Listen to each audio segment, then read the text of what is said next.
Como eu havia comentado, essa é a penúltima mesa, a mesa da mudanças climáticas, onde vai ter o ODS 13, 14 e 15, ação contra a mudança global do clima, vida na água e vida terrestre. Então, primeiramente, eu vou chamar a professora Iracema, professora da casa, professora do Departamento de Arquitetura, e ela, que será a mediadora da mesa, vai conduzir os trabalhos. Vou chamar o ODS, vou por ordem. Tá? Vou chamar o Sérgio Mício, que possui vasta produção de trabalhos técnicos e artigos, publicados em revistas e jornais especializados, bem como na realização de palestras e workshops. Já foi comentarista na rádio, já ouvi demais. Já foi comentarista na Rádio CBN ao longo de 9 anos e atualmente é CEO do Grupo MIR. É MIR mesmo que fala, Sérgio? Curador e apresentador do programa URB, também já, né, e professor convidado da Fundação Dom Cabral na área de cidades inteligentes e mobilidade urbana.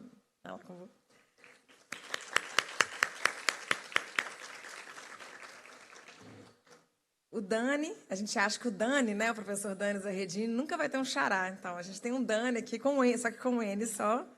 Ele é meu colega lá na Prefeitura, da Secretaria de Meio Ambiente, possui graduação em Agronomia pela Universidade Federal de Viçosa, doutor em pós-graduação em Entomologia da Universidade Federal de Viçosa, com sanduíche na Universidade de Kentucky, nos Estados Unidos, engenheiro da Prefeitura de Belo Horizonte desde 2015 e é atualmente diretor de Gestão Ambiental da Secretaria de Meio Ambiente e secretário executivo do Comitê sobre Mudanças Climáticas e Ecoeficiência. Tem experiência na área de controle biológico de pragas e políticas públicas para a promoção da biodiversidade e de soluções baseadas na natureza. E, por fim, a Margarete, ex-aluna da casa, formou junto comigo, somos cobaias da primeira turma de RI. Hoje ela é funcionária do CNPq, coordenadora técnica do Programa de Pesquisa em Ciências Ambientais e do Mar, gestora do Programa Antártico Brasileiro no âmbito do CNPq, integrante do Comitê Nacional de Pesquisas Antárticas, do Comitê de Especialistas Rede Oceânia Sem Plástico, faz parte do Comitê de Assessoramento do Programa Ciência no Mar, subcomissão para o Programa Antártico Brasileiro e também faz parte do grupo de especialistas, facilitadores da ciência no Conselho de Gestores de Programa Antártico Nacional. É graduada em RI, mestrado, doutorado em tratamento da informação espacial, geografia em tratamento da informação espacial. É analista em ciência e tecnologia no Conselho Nacional de Desenvolvimento Científico desde 2011. Muito obrigada, meu. Vamos lá, Iracema. O bastão está com você.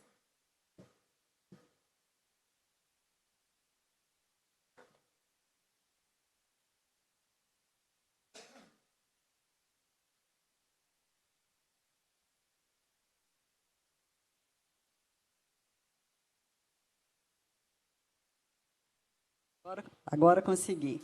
Bem, boa noite a todos e todas. Né? Agradecemos muito a presença de todos vocês, principalmente vocês aqui. Vamos ter um prazer enorme ouvi-los falar sobre um assunto que nos é tão caro e eu acho do interesse de todos nós. Né? Não vou me delongar mais, eu acho que a gente podia começar, né?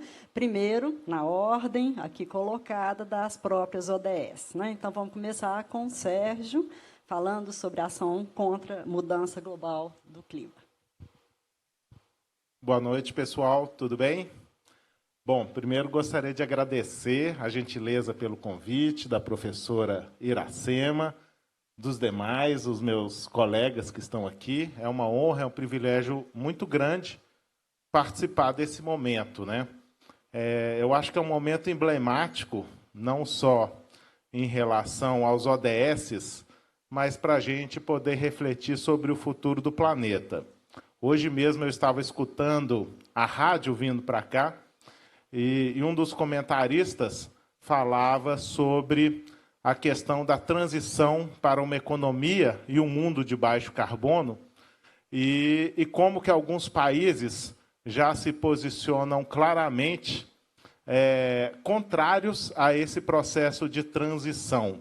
alguns, inclusive, defendendo o seu interesse. Na matéria que eu escutava, a jornalista comentava sobre uma entrevista de um representante dos países produtores de petróleo e que, incrivelmente, eles se autodenominam como ambientalistas. Então, eu acho que é uma questão para a gente refletir quando nós teremos, por exemplo, nesse ano, né, a COP, né, a Conferência das Partes, a Conferência do Clima, a COP28, sendo realizada nos Emirados Árabes Unidos, um grande produtor de petróleo, e que, ao mesmo tempo, se coloca fortemente ou tenta se incluir na agenda de mudanças climáticas, na agenda do clima. Eu acho que isso, de certa forma, é emblemático em relação ao momento que nós estamos vivendo e que nós temos dificuldade, às vezes, de identificar quem é quem nesse jogo e até mesmo de entender as mudanças de posição ou mesmo de paradigma em relação a esse cenário global. Então, para falar rapidamente com vocês, e principalmente para instigar um debate não só aqui da mesa, mas principalmente uma interação com vocês, e para poder abordar esse tema da ação contra a mudança do clima, eu queria...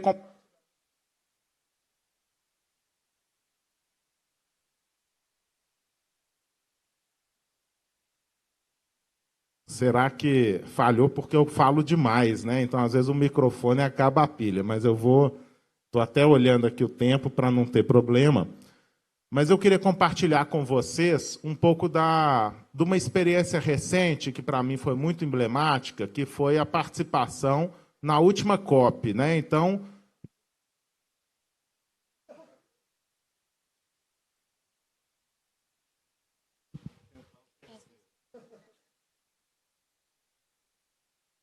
Tá, joia. Bom, vou tentar de novo, hein? Mas justamente nesse momento, né, em outubro ou novembro, para ser mais preciso, do ano passado, eu estava participando da COP27, que foi realizada no Egito, mas foi numa cidade muito interessante, que se chama Sharm el-Sheikh, que ela é na Península do Sinai, então muito próximo de onde estão acontecendo esses conflitos agora no Oriente Médio, né? E naquele momento me impressionaram várias questões que eu queria utilizar como exemplo para a gente poder dialogar sobre a ação contra a mudança global do clima, né? Primeiro me impressionou quando eu cheguei naquele grande encontro, né, que reúne mais de 40 mil pessoas. Então nós tínhamos praticamente 200 países representados, né, que são os países signatários da ONU. E nós tínhamos também, além do público, da diplomacia, de lideranças ligadas à agenda do clima, nós tínhamos também, o que me espantou demais, milhares de empresas que estavam se colocando naquele encontro pró uma agenda de transição energética, pró uma agenda de combate às mudanças climáticas, ou como é chamado no mundo empresarial, uma agenda também ESG, né, ou ESG. Né? Então, me impressionou como que as empresas estavam, aparentemente, naquele ambiente, investidas e engajadas com a agenda do clima. Por outro lado, eu tive a oportunidade, nesse momento, de conhecer também lideranças de todo o mundo, e que também clamavam por ações efetivas em relação ao combate às mudanças climáticas, mas que tinham uma perspectiva mais abrangente dessa agenda. Essas pessoas já traziam o conceito de justiça climática, já traziam um conceito que foi a principal pauta desse encontro, que é o conceito de perdas e danos, onde a gente percebe claramente que aqueles países, aquelas populações, aquelas comunidades que menos contribuíram com os gases de efeito estufa são aquelas que, infelizmente, convivem com as consequências mais danosas, as consequências mais agudas das mudanças climáticas. Ou seja, deve haver uma agenda também para equalizar tantas diferenças, tantas discrepâncias E aí eu percebo que nessa agenda de mudança climática, a gente pode falar de desigualdade social, de justiça climática, né, de inclusão, de direitos, de discrepâncias de globalização, enfim, de uma série de temas que se encaixam embaixo desse grande guarda-chuva. E uma dessas lideranças que eu tive oportunidade de conhecer, ela estava pontuando a dificuldade da população civil participar desses grandes encontros globais que discutem o futuro de todos nós. Ou seja, é um futuro, claro que nós sabemos que é uma agenda protagonizada pela diplomacia internacional, pela representação dos países, mas a participação popular ela fica bastante reduzida na medida em que o próprio custo de deslocamento, a dificuldade de se conseguir um crachá para esse evento. Então, as empresas, as instituições, os governos têm acesso a todas as áreas onde essas discussões acontecem, né, chamadas de Blue Zone, mas nem sempre as lideranças e a sociedade civil têm esse acesso. Então, eu pude ver que lá naquele encontro mundial, nós tínhamos várias realidades, né? Nós tínhamos a agenda da diplomacia, que já vem construindo essa agenda global, e nós tínhamos as empresas cada vez mais presentes, cada vez mais atuantes nesse mundo, inclusive com esse desafio, pelo menos particular, de entender quem é quem nesse mundo. Então, eu vi estandes de países, né, que têm a sua economia fortemente atrelada às emissões de gases de efeito estufa, né, ao combustível fóssil, se colocando como economias, como países e como empresas comprometidas com a mudança climática. E nós tínhamos lideranças ativistas, povos originários, que já têm uma história extremamente comprometida com a sustentabilidade, com uma dificuldade de ingressar naquele momento. E foram 4 temas que eu acho que vêm ao encontro do nosso propósito de hoje, que foram os mais debatidos nessa COP e que vêm sendo debatidos nos últimos encontros. Então, uma linha específica em relação à mitigação dos gases de efeito estufa, ou seja, há uma agenda construída para que a gente possa substituir os combustíveis fósseis, mitigar, reduzir, né, a emissão desses combustíveis, seja por energias renováveis, como solar, eólica, hidrogênio e tantas outras alternativas. Ou seja, estamos falando de um campo que, ao mesmo tempo, suscita inúmeras oportunidades. Estamos falando de uma economia verdadeiramente verde, talvez uma nova revolução industrial, mas que tenha essa camada, né, da sustentabilidade como seu motor principal e que, sem dúvida nenhuma, vai fazer uma mudança completa na dinâmica econômica do mundo e vai suscitar também inúmeras oportunidades de trabalho, de renda, de empregos, de tecnologias, e até mesmo a possibilidade de países que hoje estão na periferia do desenvolvimento social e econômico de se destacarem nessa novíssima economia verde, limpa e sustentável, dentro de uma visão otimista, naturalmente, que eu estou colocando.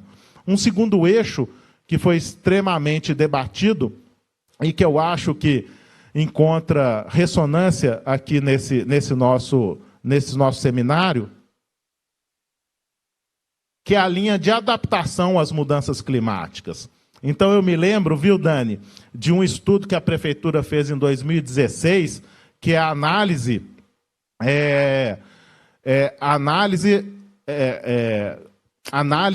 da cidade, análise das mudanças climáticas, análise dos impactos das mudanças climáticas em Belo Horizonte.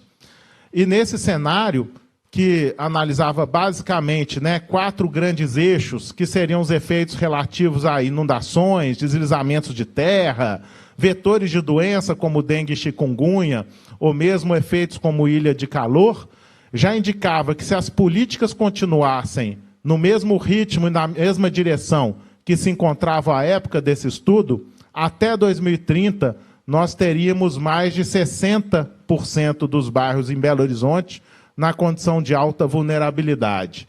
E esse estudo, mais do que alertar, né, em relação à emergência para o combate às mudanças climáticas, a emergência para uma alteração das nossas políticas públicas e, principalmente, a necessidade de integrar e articular diversas agendas para que essa agenda da sustentabilidade possa ser uma agenda transversal, não só permeando o poder público, mas especialmente também a iniciativa privada e a sociedade civil como um todo. Então, é um estudo extremamente alarmante, né? Ele foi feito em 2016, nós já estamos em 2023, praticamente há 7 anos desse cenário já preocupante, mas a gente já convive com esses dramas, inclusive com perdas de vida, né, frequentes e cada vez mais intensos na nossa cidade e em todas as capitais.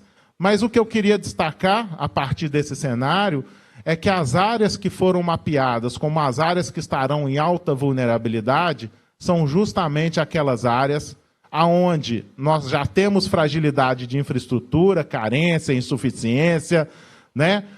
Questões de saneamento, de habitação, onde a população de mais baixa renda já mora e já convive com esses problemas, são justamente essas áreas que vão sofrer os principais impactos. Então, veja que Belo Horizonte é uma cidade que talvez não tenha o desafio, né, relativo aí ao aumento do nível do mar e etc., mas já convive com as consequências das mudanças climáticas em relação à intensidade e frequência desses efeitos, como chuva, seca e todos os problemas. Ou seja, quando a mudança climática encontra um território onde há uma fragilidade no planejamento e na gestão, os efeitos negativos são ainda mais graves, né? São ainda mais intensos. Então, esse é um eixo que eu queria destacar, que foi muito debatido na COP e que eu acho que é um eixo muito importante quando a gente pensa no ODS 13,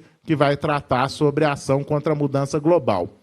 O terceiro eixo, que eu acho que é fundamental, é o da colaboração, ou seja, é por meio desses fóruns, desses seminários, das conferências das partes, do engajamento de alunos, professores, academia, ciência, enfim, é por meio da colaboração, poder público, iniciativa privada, sociedade civil cada vez mais empoderada, é que nós vamos ter também um eixo de transformação e de enfrentamento dessas mudanças. Então, esse me parece um tema também muito relevante para o dia de hoje.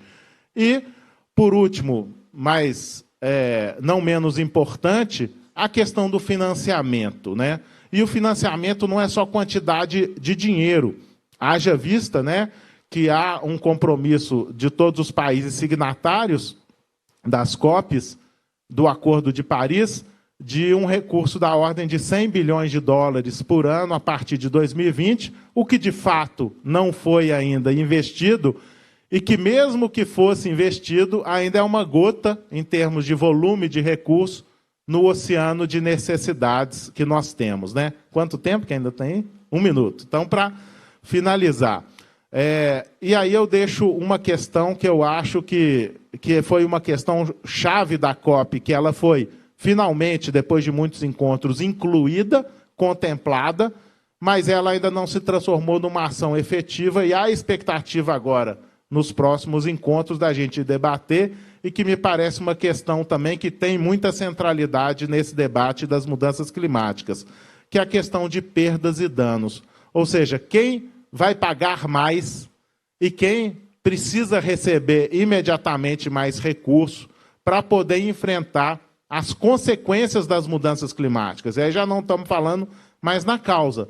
Estamos falando que, diante da emergência, as populações, as cidades, os estados e os países que menos poluem e que mais sofrem as consequências têm que receber um aporte de recurso, seja financeiro, humano, tecnológico, imediatamente, e quem tem que contribuir mais com isso tem que ser os países que são os países mais industrializados que nós temos. Então, para finalizar esse primeiro bloco, né, compartilhando por meio dessa experiência da COP, esses quatro eixos que me parecem uma linha de condução aí para o nosso debate de hoje. Obrigado.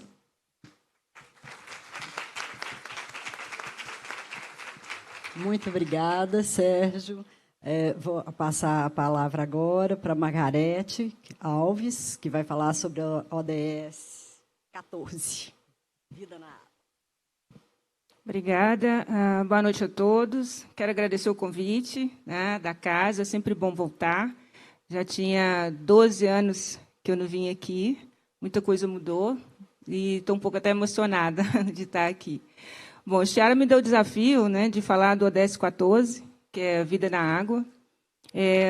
Para mim, é confortável, né, porque a minha coordenação, a gente trabalha com um programa de pesquisa em ciências ambientais e do mar, e nós temos lá 2 grandes programas, né? Um é o Programa Antártico Brasileiro e o outro é o Programa Arquipélago Ilhas Oceânicas, né? Todos eles de uma importância fundamental para o Brasil. O primeiro programa, que é o ProAntar, né? A gente chama de ProAntar, ele é um programa que dá subsídio a uma política nacional de assuntos antárticos. Tá? A Antártica ela foi incluída em 2013 na área nossa, né, de interesse estratégico do país. Então, existe um interesse geopolítico e existe um interesse também científico, acima de tudo, né, principalmente porque é um ambiente pristino, né, e podemos desenvolver todos os tipos de pesquisa lá no continente. E, de certa forma, ele é um condomínio, esse programa. Eu falo que o ProAntar é um condomínio, porque são vários ministérios envolvidos, né, cada um com sua expertise, mas o CNPq ele contribui com a pesquisa. Tá? E as pesquisas que estão sendo desenvolvidas lá, elas é que garantem a posição do Brasil como um dos 29 países, né, que tem poder de voto, né, na área do Tratado Antártico. Né? Sem pesquisa de qualidade, são 2 requisitos fundamentais. É você ter pesquisa de qualidade e você ter uma estação de pesquisa. Né? E nós temos esses 2 ingredientes, vamos dizer assim. E a nossa pesquisa ela é muito, muito bem vista, né, no cenário internacional. E isso garante nosso status de membro consultivo. São 56 países que fizeram adesão ao Tratado Antártico, desses, né, 27 são não consultivos e 29, né, são os consultivos.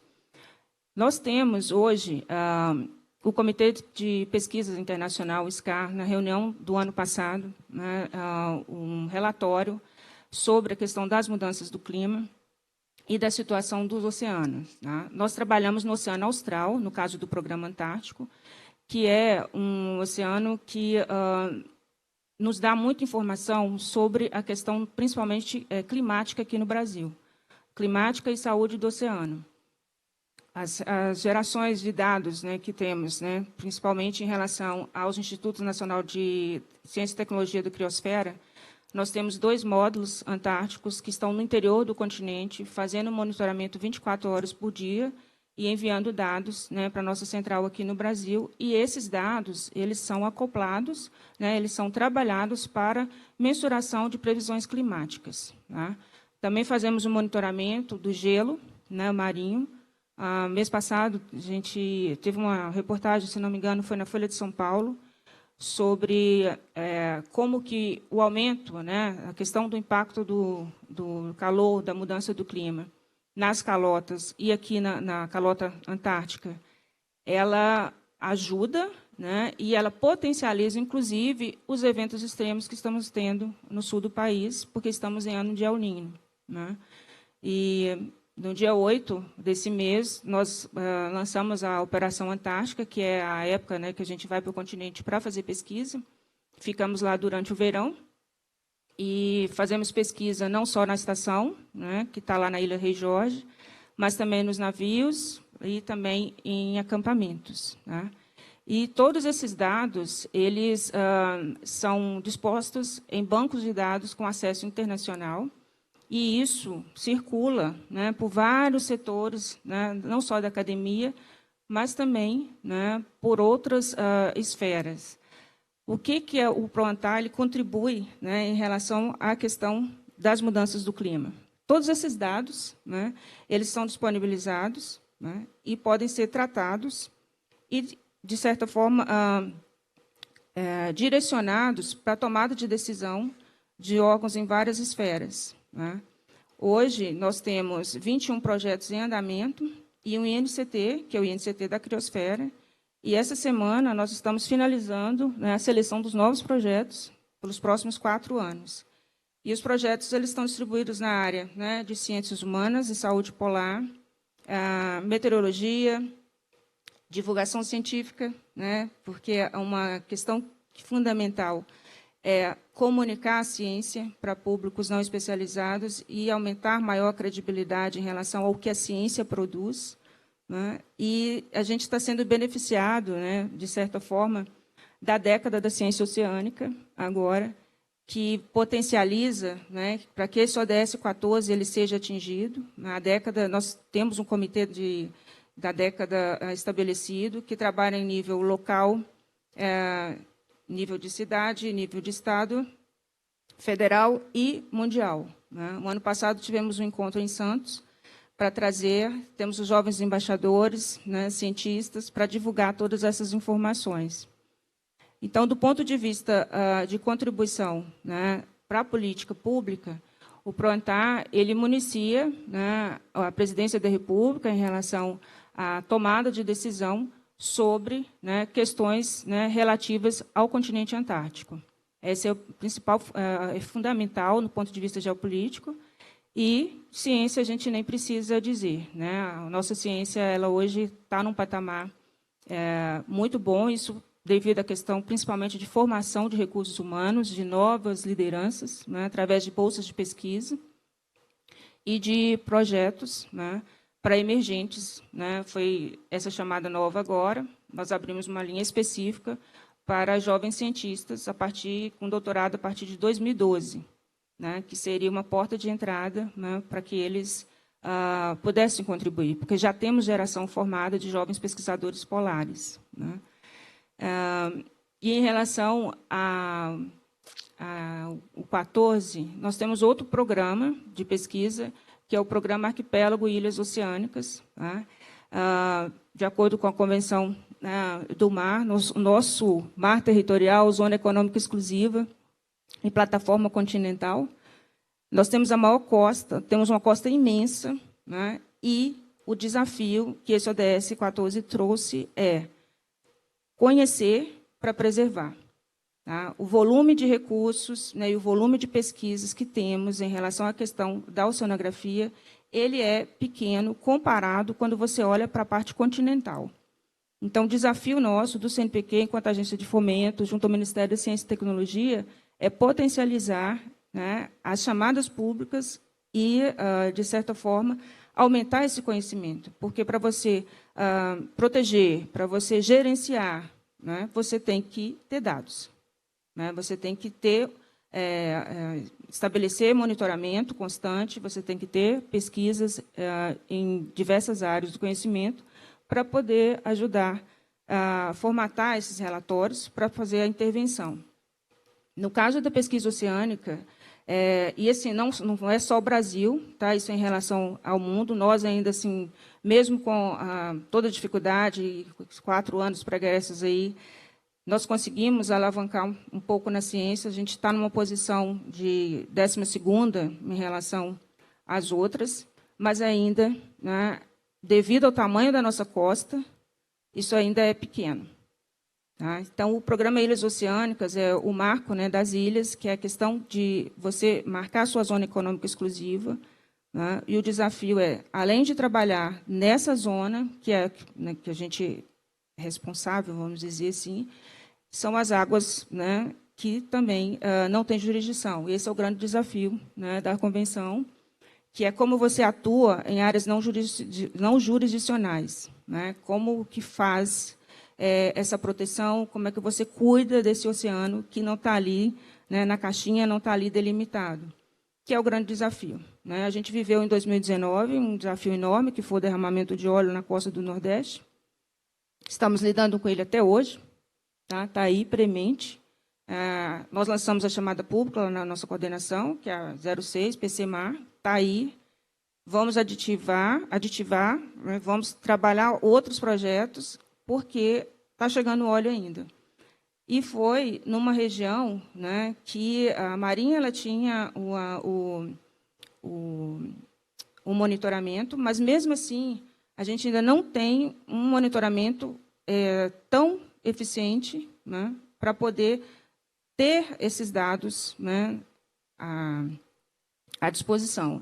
E foi o inquérito, né, chegou-se à conclusão, pela assinatura do óleo, que era um determinado navio. Enfim, por que eu estou falando isso? Porque a gente está aumentando os sistemas de monitoramento oceânico. Tá? E isso é um dos objetivos que está no ODS 14, que é facilitar essa interconexão entre as nações, principalmente no quesito de monitoramento, né? E a gente está fazendo essa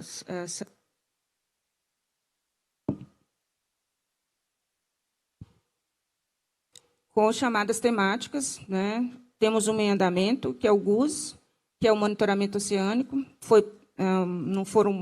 O recurso não foi tão alto assim, foi apenas 6 milhões de reais, mas já começamos e vamos. Ele já existe, tá? Nós só estamos potencializando. E, dialogando com o colega aqui da mesa do clima, nós temos a chamada 59, que é a mudança do clima. Contratamos 78 projetos, né, em 6 linhas diferentes. Em 2013, eu fui gestora de uma, que foi a mudança do clima. Quando você falou da questão de vetores, nós tivemos um projeto de uma pesquisadora da Fiocruz, e foi tão bem sucedido que ela passou a integrar o INCT de mudanças climáticas. Abrimos uma linha dentro do INCT, porque realmente será latente, né, a questão da mudança do clima e da proliferação desses vetores aumentando, né? Então, assim, finalizando, a gente pode continuar depois no debate. A Chiara me deu um desafio, eu falei com ela que eu ia tentar, né, me restringir, mas a coordenação, né, é meio ambiente, ciências ambientais e mar, não é pouca coisa. Obrigada.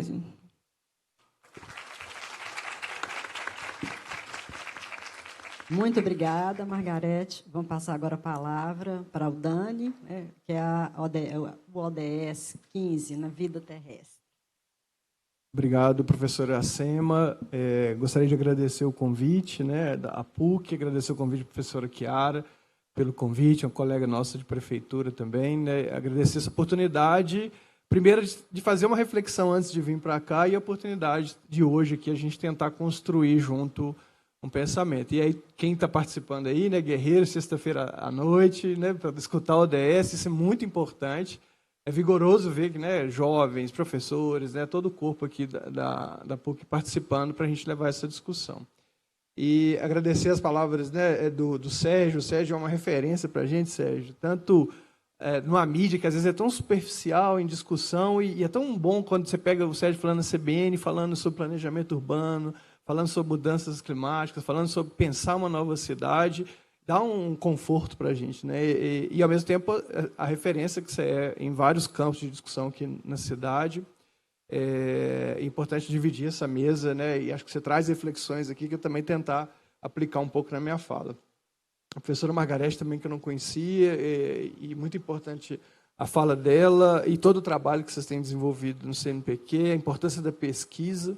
Já fui pesquisador um tempo na vida e vejo a importância que é, até mesmo para a gente poder falar aqui hoje, para pensar em políticas públicas, todas as construções são feitas no âmbito da pesquisa, né? Por isso que nós estamos num lugar de excelência do ensino, pesquisa e extensão aqui também, e é muito importante essa reflexão da pesquisa cada vez mais, às vezes com pouco recurso, menos investimento, um momento ou outro, né, você tem uma sazonalidade, a importância de tentar investir cada vez mais.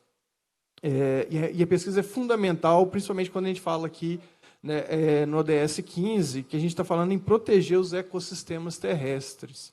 Então, nós estamos falando onde nós vivemos, né, boa parte da nossa vida. Claro que nós somos impactados ou conectados também com os ecossistemas aquáticos, mas existe toda essa relação. E aí entender, acho que pensar muito do ODS e no território que nós estamos, né? Acho que é importante aqui, para começar a reflexão, começar a pensar em ações, pensar em estratégias.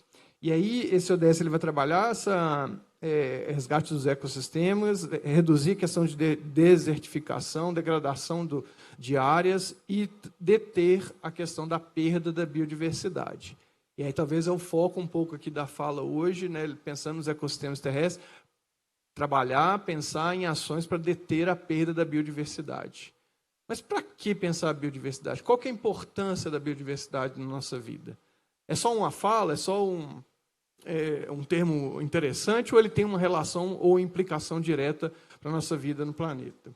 E aí, antes até de começar a trazer alguns pontos, eu, ontem, fazendo algumas reflexões, lembrei de um livro que eu folheei há muito tempo, e ele é interessante, falando do descobrimento da biodiversidade, falando da ecologia dos índios, dos jesuítas e dos leigos, no século XVI. Como é que isso já era tratado nessa época, né, por quem vinha dominar o país, mas de alguma forma entender um pouco dos índios. E aí, né, folheando e achando alguns termos aqui, achei interessante uma fala, né, um escrito do padre Anchieta, Zé de Anchieta, né, que é o representante, um dos jesuítas importantes aí na história, colocando um pouco sobre a dificuldade das palavras e da biodiversidade na América, de tanto planta que existia, animais que existiam, e ele relatando um pouco dessa dificuldade, que, na verdade, é uma característica nossa do Brasil, né, que é um país muito biodiverso. Só ler bem rapidamente, né, seria muito difícil representar por palavras as diversas espécies de formigas, das quais as várias naturezas e nomes. O que, loei, né, de passagem, é muito usual na língua brasílica. Por isso que dão diversos nomes às diversas espécies, às raras espécies dos gêneros não conhecidos por uma denominação própria. Assim, não há um nome genérico de formiga, de caranguejo, de rato e de muitos outros animais. Das espécies, porém, que são quase infinitas, nenhuma deixa de ter seu próprio nome, de maneira com a qual te admiras de tão grande a cópia e variedade de palavras. Então, ele fazendo uma correlação das palavras, dos nomes e dessa infinita biodiversidade que existia, que existe no Brasil, lógico que hoje em dia ela é muito mais ameaçada. Então, parte dessa história nossa e da composição do Brasil a importância da biodiversidade, que, né, compõe aí a nossa história. E por que o que seria essa biodiversidade? É de pensar principalmente em 3 categorias aí: genética, né, que é uma variabilidade de genes que vão compor aí um pool genético de populações, as de espécies, de número de espécies, aquilo que geralmente vem na nossa cabeça. Biodiversidade é o quê? Número de espécies que vão estar dentro daquela área. Com uma área mais biodiversa, ela vai ter mais espécies ali, e também biodiversidade ecológica, das interações. É aquilo que a gente chama das comunidades. Nenhum organismo está isolado, os organismos interagem entre si, e aí uma comunidade equilibrada, de certa forma, uma comunidade saudável, ela tende a ter uma biodiversidade maior. Então, vários estudos vão mostrar isso. E quanto maior essa biodiversidade, melhor funciona aquele ecossistema e mais resiliente ele é a impactos. Então, um local que tem uma espécie só dominante, vamos pôr um exemplo de monoculturas, ele é muito susceptível a um ataque de outras espécies ou uma doença, alguma coisa pode dizimar. E um sistema biodiverso ele tem um equilíbrio por si só. Então, vários estudos vão mostrar para a gente que a biodiversidade, o aumento dessas espécies, o aumento das relações entre os organismos, é um modelo a ser seguido, a ser pensado em pensar um sistema com um equilíbrio dinâmico mínimo para sobreviver. A gente sabe que os ecossistemas urbanos eles são artificiais, eles tendem a uma redução dessa biodiversidade, e isso vai impactar muito a estabilidade. Pensando no ecossistema local, e nós temos um efeito global, que o Sérgio já comentou, o professor Margarete também já comentou um pouco aqui, que são as mudanças climáticas. É aquilo que a gente tem chamado aí do antropoceno, né, que é um novo tempo geológico, considerado aí, né, recentemente, mostrando evidências de que o homem é a grande força geofísica hoje em dia. Se teve outros eventos na história da Terra que mudaram, que levaram a extinções em massa, né? Hoje em dia a gente fala da 6ª onda de extinção, ela está associada à ação humana, à nossa ação. E essa ação vai impactar diretamente na biodiversidade, vai impactar diretamente nas relações ecológicas e nesse equilíbrio que tem colocado para o planeta.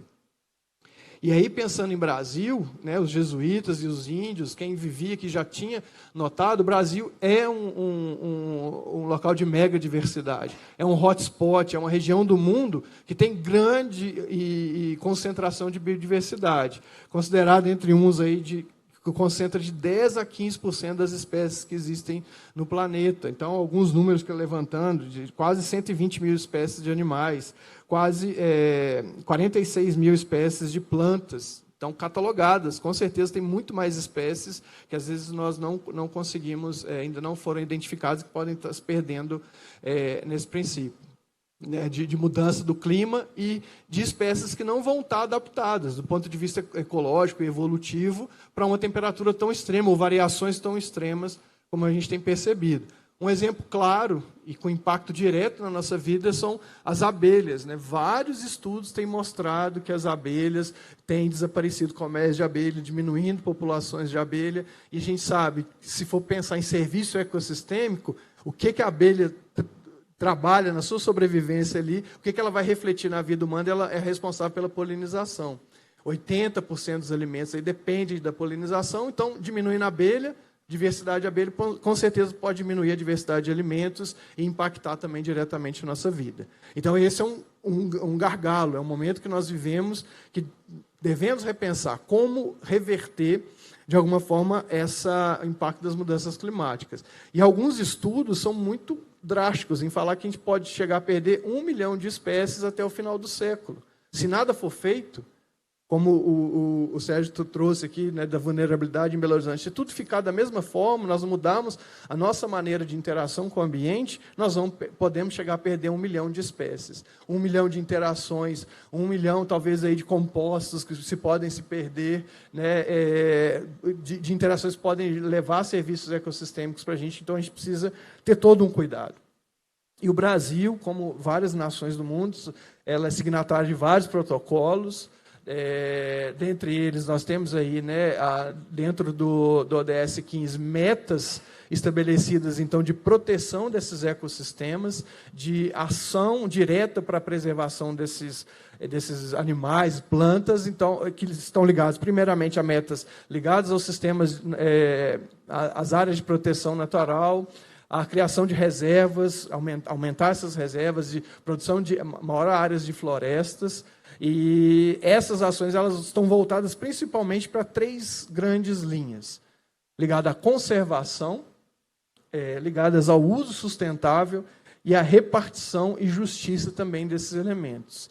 Então, não adianta simplesmente, às vezes, igual nós percebemos em Belo Horizonte, o Sérgio, que mora aqui, ele sabe que nós temos uma discrepância na cidade de Belo Horizonte entre áreas que têm mais acesso a áreas verdes e outras não, então nós precisamos trabalhar essa igualdade. E trazendo um pouco para a nossa realidade, trazendo como é que a gente trabalha conservação, como é que a gente trabalha o uso sustentável, talvez no território de Belo Horizonte e outras regiões, né? Então, como é que pode implementar isso? Criar, então, unidades, reservas particulares, reservas naturais de preservação de florestas. Então, aumentar nossas áreas preservadas. Quanto mais parques nós tivermos, quanto mais áreas verdes protegidas, permeáveis, né, que lutam contra a impermeabilização, melhor vai ser a nossa proteção. Trabalhar com agroflorestas, a produção de alimento na cidade. Essa semana a gente estava, né, que era em Belo Horizonte, discutindo um seminário internacional de segurança alimentar e agricultura urbana. Então, trabalhar a agricultura urbana e a agrofloresta, nós vamos desenvolver a biodiversidade. Trabalhar processo de conservação de espécies. Aqui em Belo Horizonte nós temos 2 grandes linhas de trabalho, que é a biofábrica de joaninhas, que produz joaninhas para ajudar no controle biológico, mas também conservar as espécies locais. Muitas vezes nós não falamos, mas nós temos uma espécie de joaninha asiática, que é a Harmonia axerides, que já entrou na América Latina e está desalojando as nossas espécies. Nós temos, e aí essa espécie pode acabar com a biodiversidade local e uma espécie ser dominante. Em áreas degradadas de Belo Horizonte, nós temos leucenas, que são árvores, né, exóticas, muito agressivas, que, se depender de algumas regiões, até, por exemplo, na região da Pampulha, a gente tem um parque que tem 6 hectares de leucena. O parque ecológico, boa parte dele, hoje em dia, ele é dominado por uma espécie. Então, nós temos que trabalhar mini florestas, replantio aí de espécies florestais para recompor essas áreas. E, por fim, né, em Belo Horizonte, nós temos feito um mapeamento, né, um programa chamado BH Verde, que faz o mapeamento das áreas verdes de Belo Horizonte. Temos uma estimativa inicial de 1.500, podendo chegar a 2.800 áreas, que são de pequenos, até parques, como o Parque das Mangabeiras, Lagoa do Nada, ou pequenas praças rotatórias, que são potenciais, áreas potenciais para trabalhar essa questão da conservação. E, por fim, trabalhar essa justiça climática, que eu encerro trazendo essa reflexão, porque as áreas pobres de Belo Horizonte, as áreas mais vulneráveis do ponto de vista social e climático, são também as áreas que têm menos áreas verdes. E aí nós temos que buscar como a gente resgata os ecossistemas terrestres, a biodiversidade nesses locais, pensando nas populações mais pobres. E o que o Leonardo Boff falava no livro dele, Ecologia dos Pobres, né, que é importante essa ecologia que pensa essa reflexão. E, por fim, acho que é muito importante, depois, quem puder ler esse livro, aqui está em inglês, mas tem eu perdi a minha versão em português, que chama Diversidade da Vida, do Eduardo Wilson. Foi um entomólogo, pesquisador em formigas, um maior especialista em formigas, que depois de toda a carreira dele foi sendo voltada para a proteção, para a biofilia, para a proteção da biodiversidade. A partir de um seminário que ele realizou em 1985, foi cunhado esse termo biodiversidade. Então, é importante ler essas reflexões, entender toda essa pesquisa, e todos nós, estudantes, de alguma forma ou de outra, trabalhar enganjados aqui no nosso território também para a proteção da vida terrestre, do ecossistema. Então, obrigado, gente, e vamos aí para conversar um pouco mais no debate. Valeu.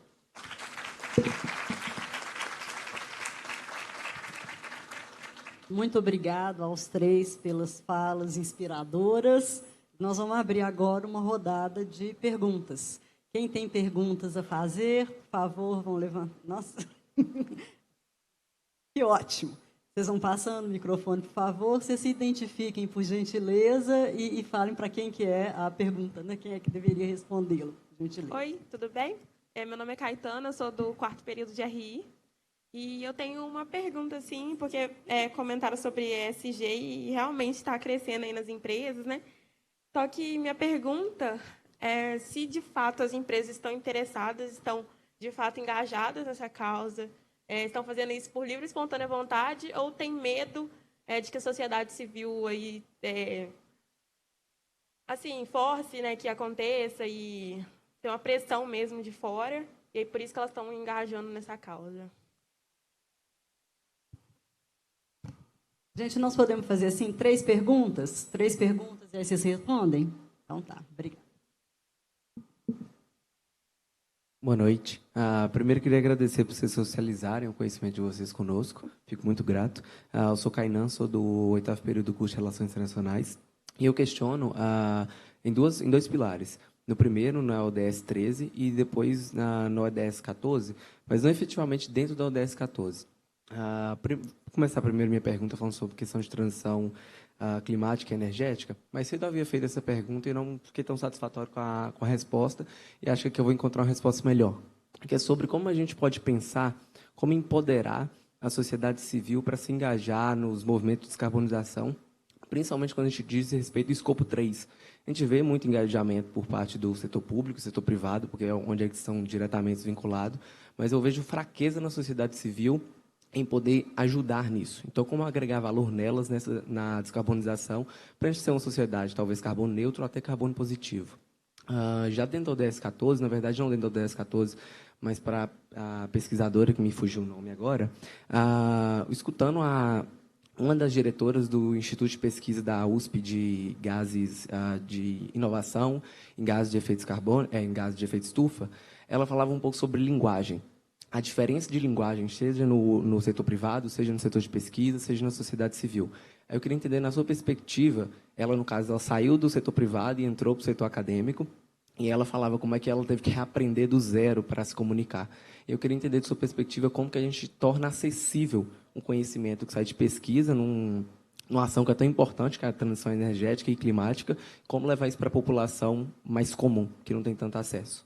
Obrigado. Bom, meu nome é Mariana, eu estou no 5º período de Relações Internacionais, e a minha pergunta é referente ao ODS 15, porque, pensando principalmente que a gente está em Minas Gerais, né, a terra das minas, como é que a gente pensa na preservação tendo a mineração em foco? Como é que a gente preserva o ambiente que já foi, por exemplo, destruído, como o Brumadinho? Quais são as medidas que a gente pode ter com o privado para, além de manter a vida, preservar o que já foi, preservar o que a gente tem e restaurar o que a gente perdeu? Obrigada.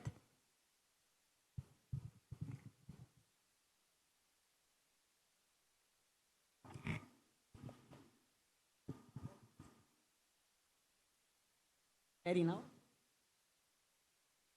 Caetana, né?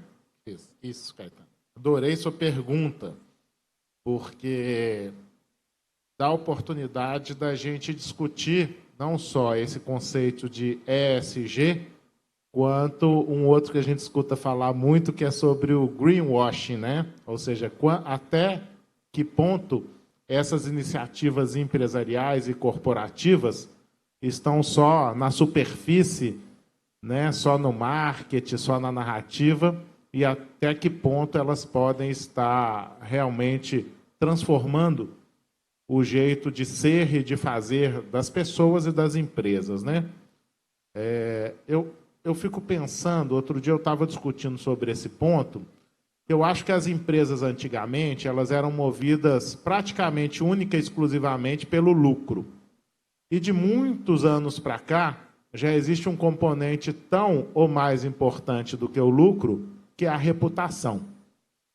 E aí soma-se lucro e reputação, são duas coisas que, se você não ajustar os sinais, eles podem ser antagônicos. Você pode ter uma empresa que tem muito lucro e que, com isso, ela acaba comprometendo muito a sua reputação. Certamente ela não vai prosperar, né? Assim como uma empresa que tiver muita reputação, mas não der lucro, dificilmente também ela irá prosperar no longo prazo. Então, eu acho que o equilíbrio entre essas duas questões é fundamental. E a agenda ESG, ela vai na direção dessas duas coisas, não é só da reputação. E coloca novos componentes que eu acho que estimulam as empresas que estão atentas, que estão conectadas, que estão comprometidas também com a própria prosperidade corporativa, a inserir essa agenda na centralidade das suas ações. Por isso que o G da governança é tão importante, né?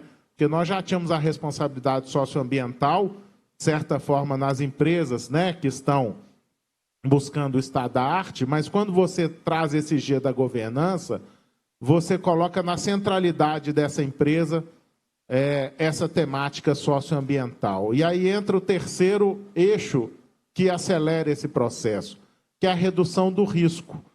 Então, a empresa que tem um compromisso verdadeiramente socioambiental para além dos seus limites físicos e da sua própria operação, ou seja, está comprometida com uma transformação do mundo para uma economia de baixo carbono, para uma responsabilidade com as comunidades, não só diretamente relacionadas, mas indiretamente com a questão ambiental e todas essas questões, é uma empresa que no final do dia tem menos risco.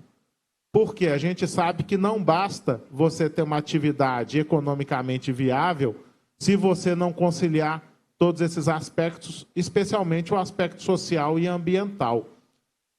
E na medida em que você faz isso com equilíbrio, você reduz o risco da empresa. Na medida em que você reduz o risco, o mercado financeiro, que é bastante importante para o funcionamento dessas empresas, hoje consegue fazer uma análise de que as empresas verdadeiramente comprometidas com a agenda ESG, ao ter menor risco, elas também são empresas, digamos assim, mais aderentes a um financiamento que tenha menor risco. Então, portanto, as taxas são menores.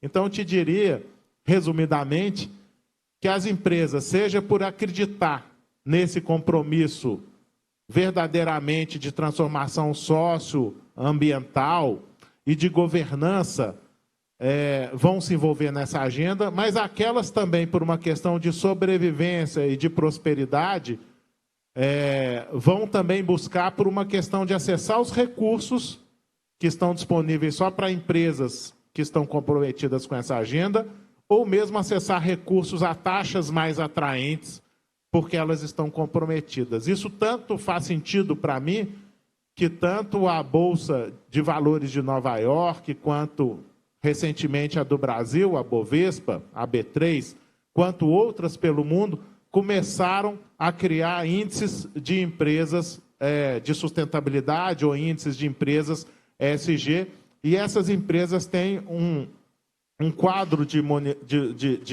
indicadores e um compromisso de monitoramento que, se elas não mostrarem uma evolução nessa agenda, então não é um clube que você demonstra que está ok, pode entrar e daí você se acomoda. Não, você tem que mostrar uma evolução, um melhoramento contínuo, você sai desse índice. Então, isso me parece que o mercado já se apropriou dessa questão por um aspecto econômico mesmo, de oportunidades e redução de risco. E aí nós temos uma aceleração. Agora, isso também não tira uma preocupação em relação às práticas de greenwashing, porque, ao mesmo tempo que você tem empresas verdadeiramente comprometidas, você tem outras que estão criando narrativas, né, ou mesmo um marketing que não condiz com a realidade para tentar embarcar nessa onda de transformação, né? Eu acho que o mercado ainda não compra totalmente a cartilha, mas a gente já percebe empresas, né, de ponta verdadeiramente comprometidas e que vão dando um exemplo, tá? Não sei se eu respondi, mas acho que esses 3 aspectos, resumindo, né? Lucro, reputação e risco, né? Para as empresas que pensam na sobrevivência ou numa visão de médio e longo prazo, com essas 3 variáveis, o campo da sustentabilidade é um campo muito interessante para lidar com essas 3 variáveis. Obrigada, Sérgio. Você, acho que sim.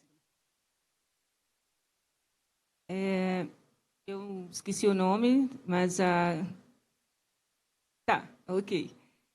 Então, esse é um desafio enorme, né, para as agências de fomento e governo como um todo que financiam as pesquisas. E nós colocamos isso, né, o governo colocou isso na nossa Estratégia Nacional de Ciência e Tecnologia, que é fomentar a comunicação pública da ciência, tá, e trabalhar a questão também da ciência cidadã. Então, todas as chamadas nossas, agora, da nossa coordenação, de meio ambiente, de biológicas, elas vêm, né, com esse indicativo para fazer esse trabalho, que é comunicar para a sociedade o que é essa ciência. Tá? Então, especificamente nós, na oceanografia, há um tempo a gente já tem alguns trabalhos, né? Em nível de cidade, temos as cidades azuis, né? Temos o Maré de Ciência, né, que é uma Olimpíada. Através das Olimpíadas também fazemos esse trabalho.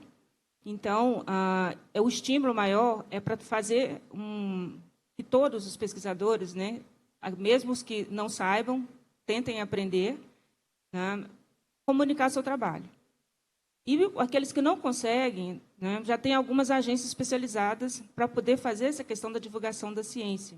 E um trabalho muito bem feito, inclusive, né, que está levando, está aproximando, né, porque, inclusive, é uma justificativa, né, para poder você destinar o investimento, né, que a comunidade, que a sociedade, né, saiba para onde, né, que o recurso, né, que é advindo, né, de coleta de impostos, né, e que vai para a ciência, né, o que ela está devolvendo. Né, porque, muitas vezes, ela é intangível, né, ele não consegue saber, ele não consegue entender por que, né, por exemplo, né, uma estação de pesquisa custa 100 milhões de reais. Por quê? O que isso vai impactar para a minha vida, eu, cidadão brasileiro? Por que tem que pagar um volume tão grande de recursos? Né? Então, a gente faz um trabalho, né, todos, o CNPq como um todo, nas chamadas de projetos, né, todas agora têm uma linha, né, que é divulgação científica. Ok?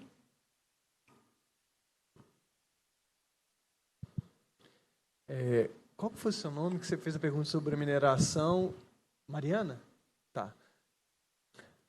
Mariana, acho que você traz uma reflexão interessante que eu vou tentar conectar com as outras perguntas, de alguma forma, sobre o ESG. Sobre a mineração, nós tivemos recentemente um desafio aqui na região de Belo Horizonte, né, na Serra do Curral, acho que vários de vocês acompanharam um pouco essas discussões, que aí talvez é emblemático esse nó civilizatório que nós estamos trabalhando. Nós temos a Serra do Curral, que é um símbolo de Belo Horizonte, com a ameaça da mineração e com a ameaça de espécies. Lá existem espécies endêmicas, tem uma rã que só existe lá, e ela sofreria aí com um recente projeto de mineração, que foi até aprovado no Estado, mas, por enquanto, ainda está em discussão jurídica. Então, nós estamos falando, olha, nós estamos precisando preservar o meio ambiente, preservar os ecossistemas terrestres, mas nós sofremos com a mineração. Em Minas Gerais, isso é muito comum. E aí é entender onde nós estamos, gente. Onde nós estamos no mundo. Recentemente, eu vi ano passado, no Roda Viva, um ex-analista, economista do Banco Mundial, que lançou um livro que chamava Capitalismo Sem Rivais. O mundo é capitalista. Ah, mas a China é comunista. Não. Né? Nós temos o capitalismo de mercado e o capitalismo político. Ele considera, né, nas análises dele, a China como um capitalismo, mas é um capitalismo político. Então, tem dois modelos, e até um modelo que subverte um pouco a nossa ideia clássica de capitalismo.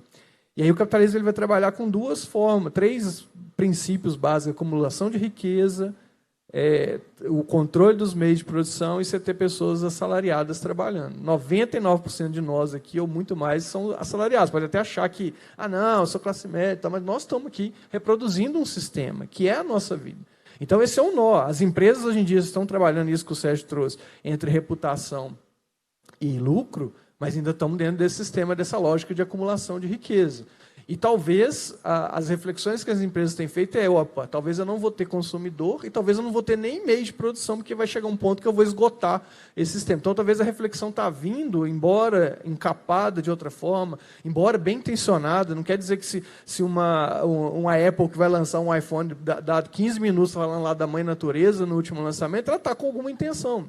Ainda pode não ser completa, mas é uma melhoria. Então, várias empresas estão pensando nessa reputação, mas nós estamos num nó civilizatório. Ao mesmo tempo, também o iPhone ele vai trabalhar com a mineração, vai trazer lítio. Minas Gerais está falando aí já do Vale do Lítio, em Minas Gerais. Então, é um estado que sofre muita pressão.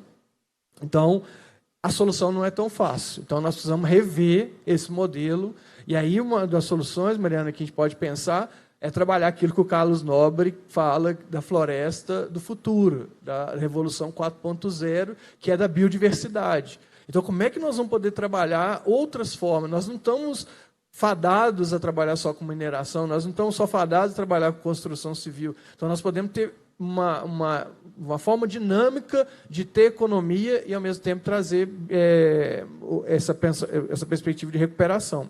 Eu trago outra vez para Brumadinho, Mariana, que eu conhecia a região até mesmo lá de Bento Rodrigues, a solução pensando numa agricultura agroecológica, buscando nova forma de agricultura familiar, de relações sociais, que busca a biodiversidade como uma forma, entendendo essa lógica que os jesuítas, os índios já entendiam, que o Brasil não dá para pensar de outra forma. Se você não pensar na natureza, a gente está fadado ao insucesso. E aí a pergunta, o colega falou sobre comunicação, de tornar mais acessível. Isso é fundamental no Comitê de Mudança Climática, é um desafio nós falar em comunicação social, comunicação com a comunidade. Criamos um curso de mudanças climáticas que vocês podem ter acesso no portal da Prefeitura, que tenta fazer essa comunicação social, mas nós precisamos falar com quem está mais impactado. Como é que fala com as periferias? Como é que traz isso para a discussão do dia a dia? Como é que traz na discussão de quem está passando fome, não tem acesso à saúde? Entender, talvez, que ele está passando fome, não tem acesso à saúde, porque ele está sendo já impactado pelas mudanças climáticas. E como é que ele pode repensar a cidade, pensar. Então, é um grande desafio falar em comunicação e a gente tem que se esforçar muito para isso, para sair da caixinha e atingir várias pessoas. Obrigado, valeu. Muito obrigada pelas respostas. Gente, vamos abrir outra rodada de perguntas. Quem tem outras questões para poder perguntar? Boa noite.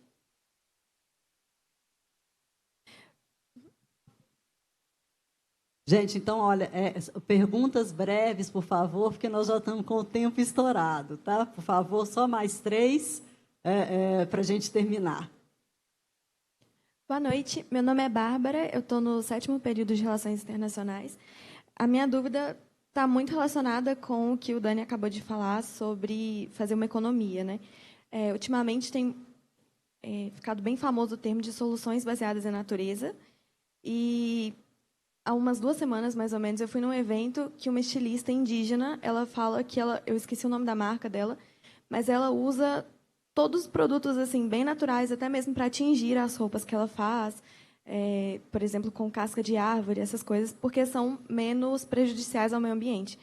A minha dúvida é, existe uma abertura, e se essa abertura existe, até que ponto ela existe, para o setor público, para pesquisa e até mesmo para empresas, de ouvirem esses povos, sabe? De esses conhecimentos mais ancestrais,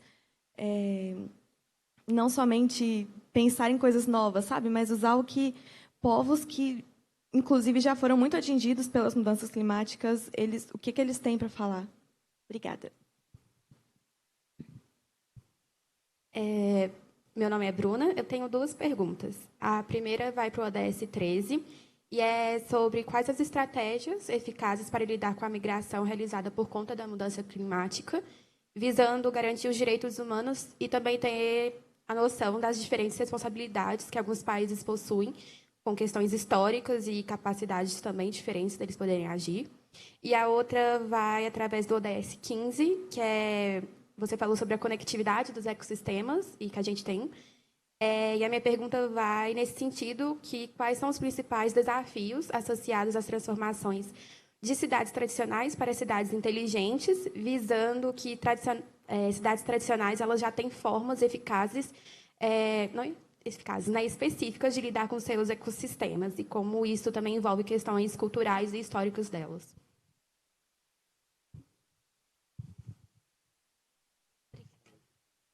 Boa noite, meu nome é Aline, eu estou no 4º período de Relações Internacionais e a minha pergunta vai para a ODS 14, que é sobre a questão de estar crescendo vegetação.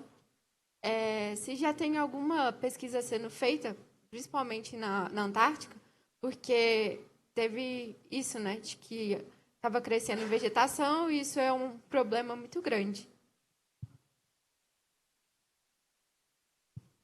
Gente, as 3 perguntas, eu acho que agora, infelizmente, nós não teremos tempo de ter mais do que essas.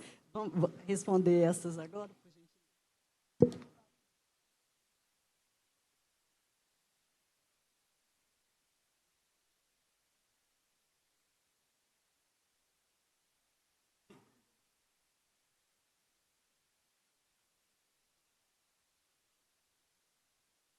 Bom,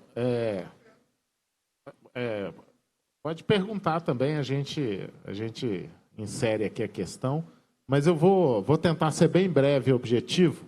Antes de responder objetivamente a questão, eu anotei um tema aqui que, em cima das perguntas, eu acho que reflete um pouco de algumas questões que foram faladas aqui, tanto em relação ao empoderamento da sociedade civil, quanto também em relação às cidades tradicionais, para cidades inteligentes.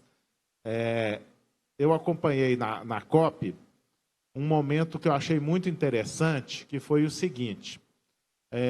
Eu falei um pouco para você sobre governos e empresas, mas eu percebi bastante também nessa COP, e olhando em retrospectiva, é um processo crescente, que é um engajamento, além da sociedade civil, mas um engajamento do chamado governos subnacionais, né? Ou seja, estamos falando de estados e municípios. Porque, na verdade, essas grandes conferências climáticas, elas, a princípio, vão lidar com questões nacionais e questões globais, né? Então, são os países que são representados. Mas a gente percebe um envolvimento cada vez maior das cidades, né? E aí, eu vi uma manifestação dentro da COP de diversas lideranças de municípios e de representantes da sociedade civil organizada, entoando um termo em inglês que chama walk the talk, né? Que é justamente você fazer, praticar aquilo que realmente aquilo que realmente você fala, você poder praticar e transformar aquilo em ações práticas e objetivas, né? Por que eu estou falando isso? Se a gente for na nossa Constituição Federal de 88, que é uma Constituição extremamente contemporânea, mesmo já tendo feito esse ano 35 anos, né? A gente já percebe um capítulo específico para a questão ambiental, uma questão específica relativa à participação das pessoas na formulação e na implementação das principais políticas, ou mesmo no Estatuto da Cidade, né, que já fez 22 anos, tanto a questão específica em relação à construção de cidades sustentáveis, quanto a participação das pessoas na formulação, na implementação de todas as políticas. Ou seja, do ponto de vista regulatório, talvez a gente tenha um ambiente muito bem resolvido. Não quer dizer que não tenha muita coisa para ser feita, mas a gente tem um ambiente regulatório extremamente adequado para a gente implantar as nossas ações. Mas talvez esteja faltando essa articulação interfederativa, né? Então, estamos falando de governo federal, de estados e de municípios, e de uma participação crescente da sociedade civil, não só na formulação, mas na destinação de recursos, na implementação dessas ações, nos fóruns de debate, sejam eles consultivos ou deliberativos, ou seja, a população engajada e participando cada dia mais desse processo. E aí eu não poderia deixar de citar a questão da educação e da conscientização, né? Então, estamos aqui numa universidade, né, que está na ponta, né, no estado da arte do desenvolvimento técnico e científico, e a gente percebe a importância da educação, da conscientização, como uma mola de transformação, né? Então, eu não respondi objetivamente às questões, mas eu acho que isso ajuda a compreender um pouco das perguntas que vocês fizeram.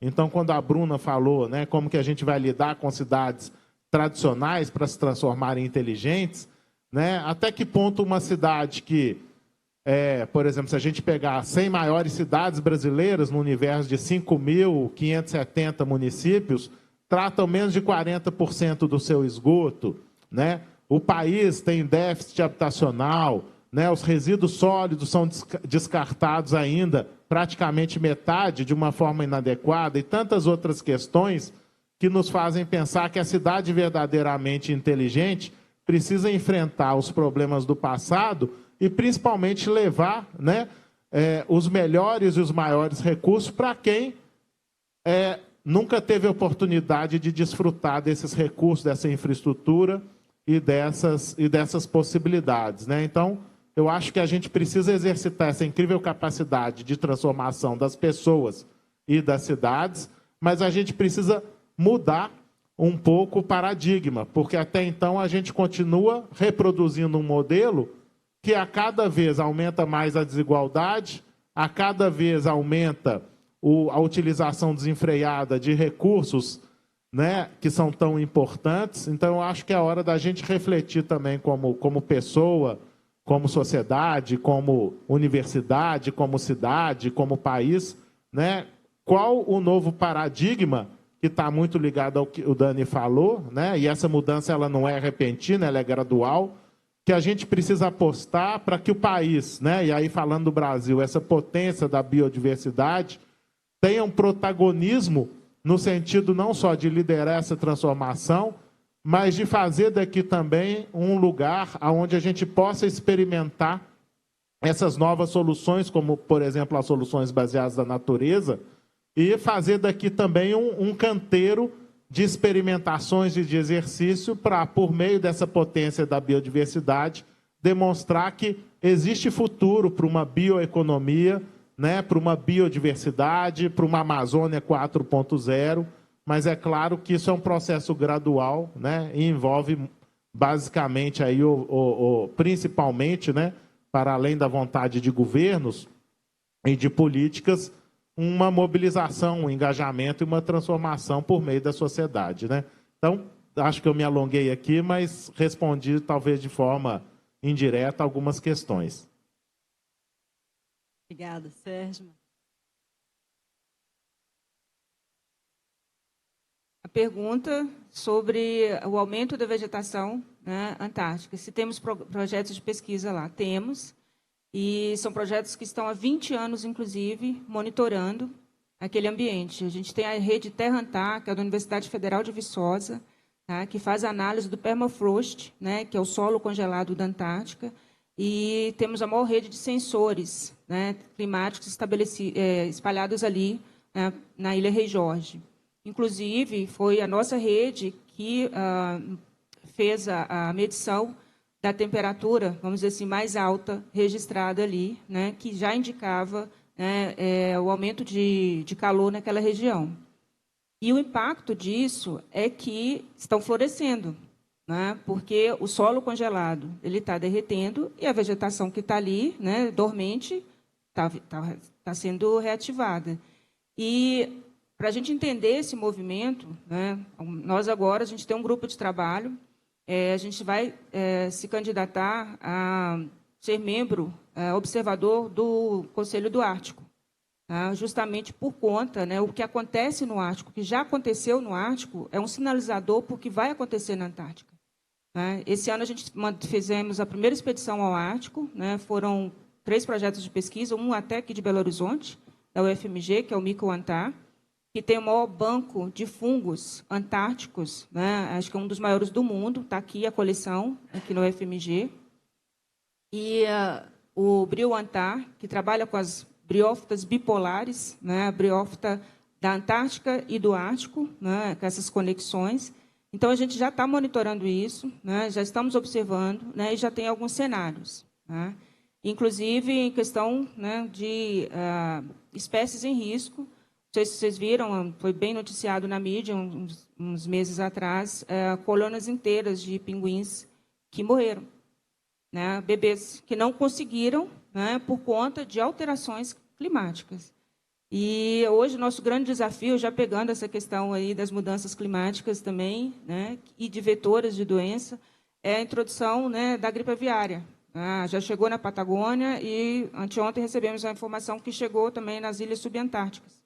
Então, a gente está trabalhando o protocolo, né, com o MMA e com a Fiocruz, que tem projeto com a gente também, em relação a isso, porque a gente está em campo agora, né? A gente está em campo agora, vamos lançar acampamentos no mês que vem, então vamos ter interação. Então, não sei se eu respondi a sua pergunta. Obrigado. Tentar responder em síntese aqui o que a Aline, a Bruna e a Bárbara trouxeram. E antes, primeiro, fazer um comentário, né? Acho que vi que tem vários estudantes de relações internacionais. E parabéns, vocês têm essa sensibilidade de estar aqui hoje, porque até acompanhando, né, várias rodadas, tem um documentário aí da época do Barack Obama, ele mostrando lá toda... vamos para relações internacionais do futuro ou do presente que a gente faz hoje em dia está ligada a trabalhar questões de mudanças climáticas. E acho que vocês estarem aqui acompanhando essa discussão fortalece muito mais aí a profissão de vocês, são fundamentais aí para essa construção, né, dessas redes que a gente precisa subnacionais ou internacionais, né, entre países também para repensar as cidades. E aí eu trago um ponto que a Bruna colocou de cidades inteligentes. Só dando um ponto, uma reflexão que até muito da fala do Sérgio. Nós temos um plano diretor em Belo Horizonte, que é um plano diretor arrojado, que ele traz na cidade uma estrutura ambiental, depois vocês podem entrar até no BHMAP, que é um sistema de informações geográficas, você vai ver que a cidade ela é toda interconectada. As áreas verdes, ela tem corredores verdes de árvores que conectam a cidade. Os corredores estão implantados, está tudo... Não está pronto. O plano diretor ele fala de hoje, mas dá uma direção também para a cidade que a gente quer para o futuro. E aqui Belo Horizonte tem claro isso, o que ela quer. Pode ter algumas forças em cima, mas nós temos uma cidade inteligente que a gente precisa saber implementá-la. Ela ainda tem muito desafio da implementação dessa cidade.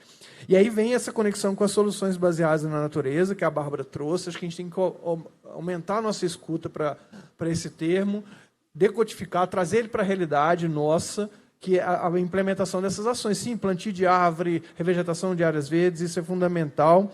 E aí ela traz uma coisa fundamental, que é o conhecimento dos povos ancestrais, de ver esse olhar, o que tem da biodiversidade, o que a gente pode trazer, né? Quando a gente fala em agrofloresta, parece uma tecnologia super nova, mas é uma tecnologia indígena, de roça, roça com milho, feijão, mandioca, com árvore junta. Então é plantio de roça que os índios faziam. E nós estamos trazendo tecnologia para cá. A tecnologia não é só o que surge hoje, não. É resgatar também ações antigas. Então é fundamental esse olhar.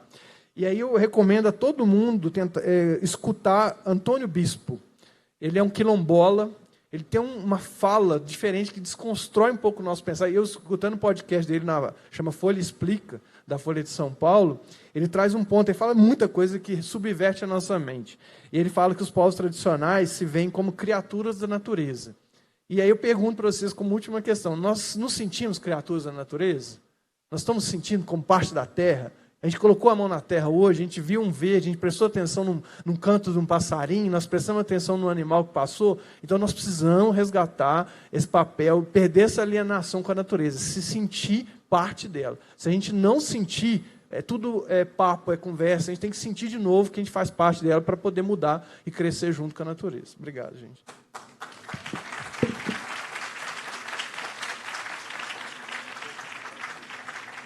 Infelizmente, o nosso tempo já acabou. Tá? Eu acho que tem muita gente que gostaria de perguntar. Eu, por exemplo, eu tenho uma lista de perguntas aqui que vou levar para mim perguntar depois, algum dia, outro encontro. Gente, eu quero agradecer muito a presença de vocês, a fala de todos vocês, que foi um prazer ouvi-los, né? E pensar, viu, Dani, que está ali, fazer outros encontros com uma discussão enorme sobre isso, porque está sendo muito interessante, acho que para todo mundo. A Chiara lá. Obrigada, gente.